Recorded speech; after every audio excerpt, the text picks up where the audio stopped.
ఒక అడవిలో ఒక చెట్టు పైన ఒక కాకి కోకిల రెండు గూళ్ళు కట్టుకుని ప్రక్కనే నివసిస్తూ ఉండేవి. కోకిల చాలా మధురంగా పాటలు పాడుతూ ఉండేది.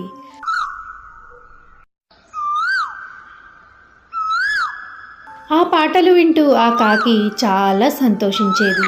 కోకిల, నువ్వు ఎంత బాగా పాటలు పాడతావో తెలుసా? నీ పాటలు వింటే నాకు చాలా హాయిగా ఉంటుంది అన్నది ఆ కాకి. అడవిలోని మిగిలిన పక్షులు కూడా కోకిల పాటను చాలా మెచ్చుకునేవి. ఈ కోకిల చాలా బాగా పాటలు పాడుతుంది. అవును, నిజమే. ఇక ఆ కోకిలకి గర్వం బాగా పెరిగిపోయింది. నా పాటలు అందరూ పొగుడుతున్నారు. ఈ అడవిలో పక్షులన్నిటికంటే నేనే గొప్పదాన్ని. నువ్వు అలా కావుమని అరవకు. నీ గొంతు వినలేకపోతున్నాం. నోరు మూసుకుని ఒక మూలన పడుండు. ఆ కోకిల మాటలకు పాపం కాకి చాలా బాధపడింది. ఇంతలో ఒకరోజు గొర్రెలను మేపడానికి గొర్రెల కాపరి అడవిలోకి వచ్చాడు. అతను ఆ కోయిల పాటలను విన్నాడు. ఆ పాటలు అతనికి చాలా బాగా నచ్చాయి.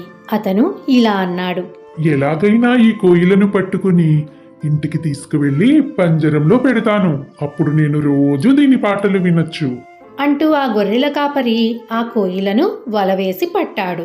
పాపం ఆ కోయిల వలలో చిక్కుకుంది. నేను ఈ గొర్రెలను మేపడానికి ఇంకా కొంచెం ముందుకు వెళ్ళాలి. నేను వచ్చేటప్పుడు నిన్ను తీసుకువెళ్తాను. అప్పటి వరకు నువ్వు భద్రంగా ఇక్కడే ఉండు అని చెప్పి ఆ గొర్రెల కాపరి గొర్రెలను ముందుకు తీసుకువెళ్ళాడు.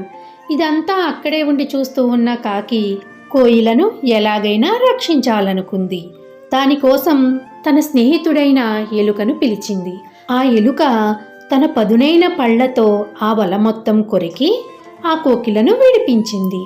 ఆ కోకిల బ్రతుకు జీవుడా అనుకుంటూ కాకితో ఇలా అంది, నీ గొంతును ఎన్నోసార్లు అవమానించాను.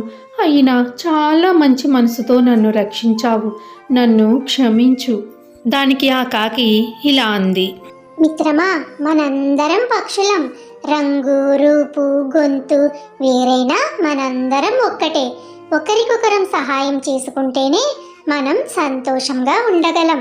ఇక నుండి మనం మంచి మిత్రులం. పద, ముందు ఇక్కడ నుండి బయటపడదాం అంటూ ఆ రెండు కూడా వాటి గూటికి వెళ్ళిపోయాయి. ఈ కథలో నీతి, కలసి ఉంటే కలదు సుఖం.